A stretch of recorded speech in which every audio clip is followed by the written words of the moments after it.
You walked in for milk and eggs. You walked out $160 lighter. That didn't happen because you're careless with money.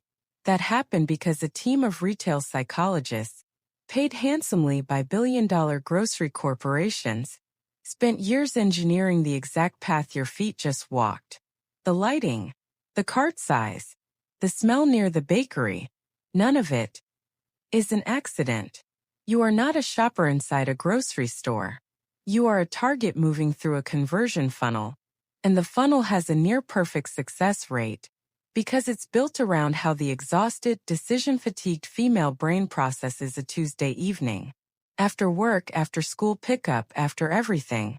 The average American household spends roughly $5,700 on groceries per year. But behavioral economists estimate that between 20 and 30% of every grocery bill is unplanned. Run that math. That's somewhere between $1,140 and $1,710 walking out of your cart every single year. Per household. Over a decade, that's potentially $17,100 silently extracted from your paycheck. Not by inflation, not by bills, but by architecture. Here are the 7 supermarket traps that are doing it. Trap number 1. The oversized shopping cart. The standard grocery cart has quietly grown roughly 40% larger over the past 2 decades. This isn't about convenience. It is a direct application of a psychological concept called visual proportion bias.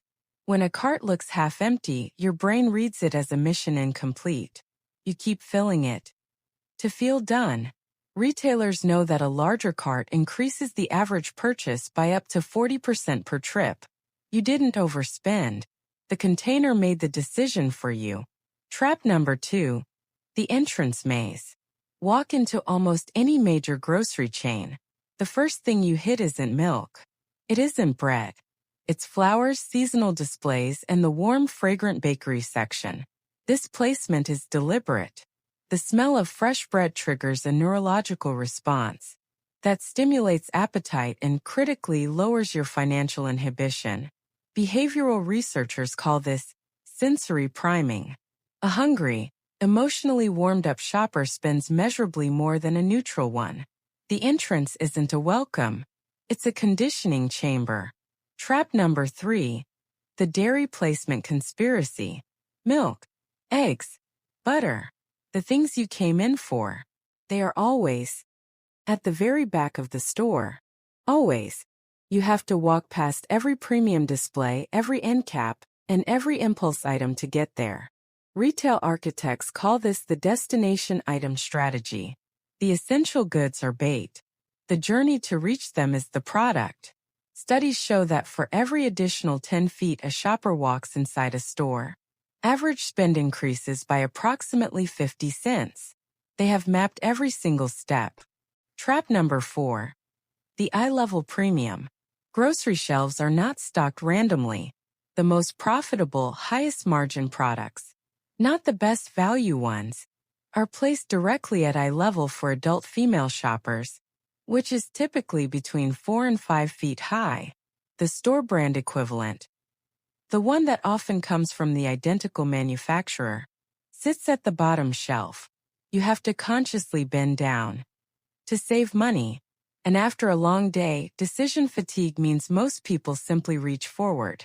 That automatic reach costs American households billions annually in unnecessary premium markups. Trap number 5. The decoy pricing architecture. You've seen this. A single item priced at $3.49, and right beside it, a multipack priced at $3 for $9. Your brain registers a deal. But $9 divided by 3 is $3. You're saving 49 cents per unit. Only if you actually need 3. Retailers deliberately create these anchor comparisons to make buying more feel mathematically responsible.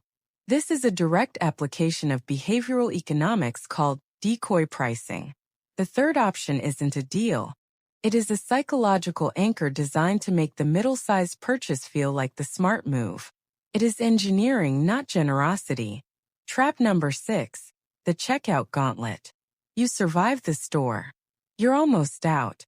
And then, you hit the checkout line. The entire corridor is lined with $1 to $7 items. Gum, candy, magazines, small gadgets, seasonal chocolates. This placement is calculated around what psychologists call decision fatigue depletion. By the time you reach the register, you have made hundreds of small micro-decisions throughout the store. Your willpower is genuinely depleted.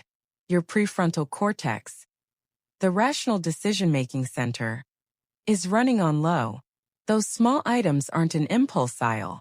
They are the final extraction point, strategically placed where your psychological defenses are at their absolute lowest. Trap number 7. The loyalty card data loop. That loyalty program giving you savings is also building a precise behavioral profile of your shopping patterns. When you shop, what triggers you to buy premium, which promotions change your behavior. This data is used to send personalized coupons for items slightly more expensive than what you already buy. G. The woman who redeems her loyalty coupons without checking the base price often ends up spending more, not less, over a quarter.